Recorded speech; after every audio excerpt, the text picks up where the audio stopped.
Well, guys, they did it. They finally made a feature adaptation of one of the best SNL skits ever.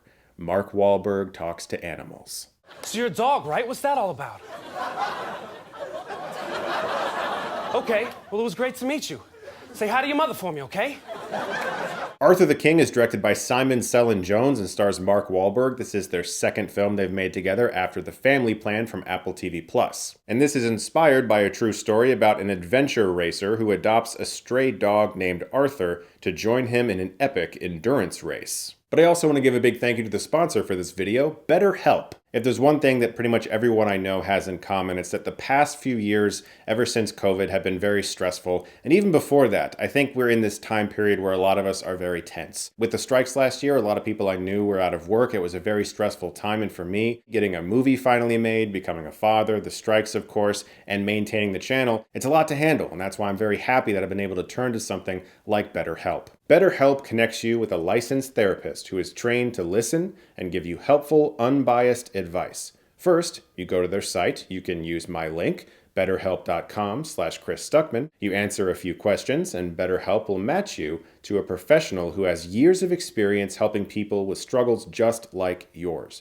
And you can do it all from your phone or computer via a phone call, video chat, or messaging, however you feel most comfortable. It's the easiest possible way to start talking to a therapist. And you'll be matched with a therapist, usually within 48 hours, so you can get started fast. So let BetterHelp connect you to a therapist who can support you, all from the comfort of your own home.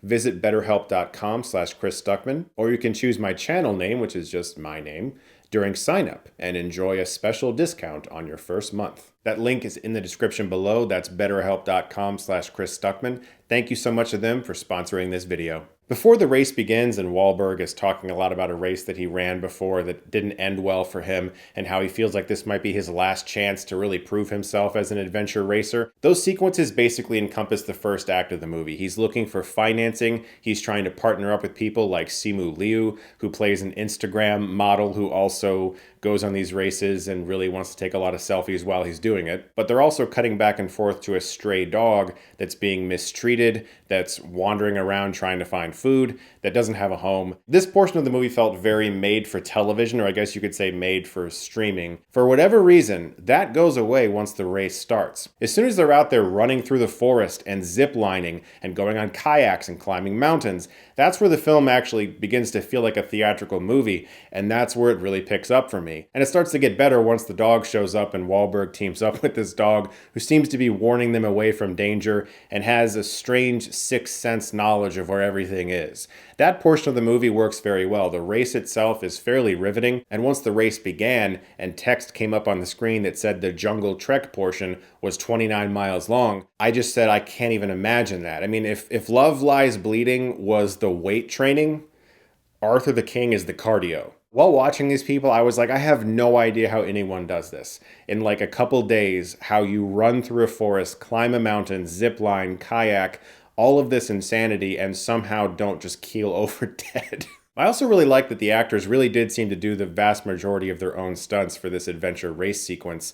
Like during the zipline scene, Simu is out there holding a selfie stick and a GoPro, filming himself go across a real zipline, and it seemed like all the other actors were as well. Now when they run into some trouble on the zipline, obviously they filmed some of that in the studio, and in close-ups of the actors, the green screen became very noticeable. But despite some of that iffy green screen, the sequence was actually sufficiently tense. I'll admit that I was a bit surprised how inconsequential the dog felt to the story for as long as it did. It starts to pick up about halfway through where you realize like, okay, there's a bond forming here, but for a very long time, the dog is kind of just there. And for a very long time, the dog isn't even with Mark Wahlberg. And so it does kind of feel like, why are we watching this dog so much? Obviously, you see the poster, you know what the movie's going to be about. But once that bond starts to form, and obviously just seeing a dog being mistreated or in pain in any way in a movie is going to tug at my heartstrings and anybody who cares about animals. And that aspect of the movie works very well, and I think will always work. It's kind of one of those buttons that if you push it and you push it right, it's going to affect people. But still, the movie did underperform at the box office, and I was reading this article that speculated as to why, and some anonymous source said, well, it could be because the film just wasn't really marketed that much as a family-friendly dog movie, and that one of the reasons could be because the studio didn't want to do that because the dog is kind of in a haggard state or wounded state at times, and they thought that perhaps kids wouldn't like that. I don't really understand that. I feel like if this movie came out in 1993, this would have been one of my childhood movies that I saw a lot. I feel like young kids who see this movie aren't going to be bothered by the fact that the dog isn't in perfect shape. That makes no sense to me. This is 100% a family dog movie that kids can go see and families can go watch without even a hint of controversy. It makes no sense. The other thing the article sort of hinted at was that if you have a star in a movie who has been showing up in a lot of streaming things, that audiences won't necessarily connect the idea of going to a theater for that person when they can watch them at home.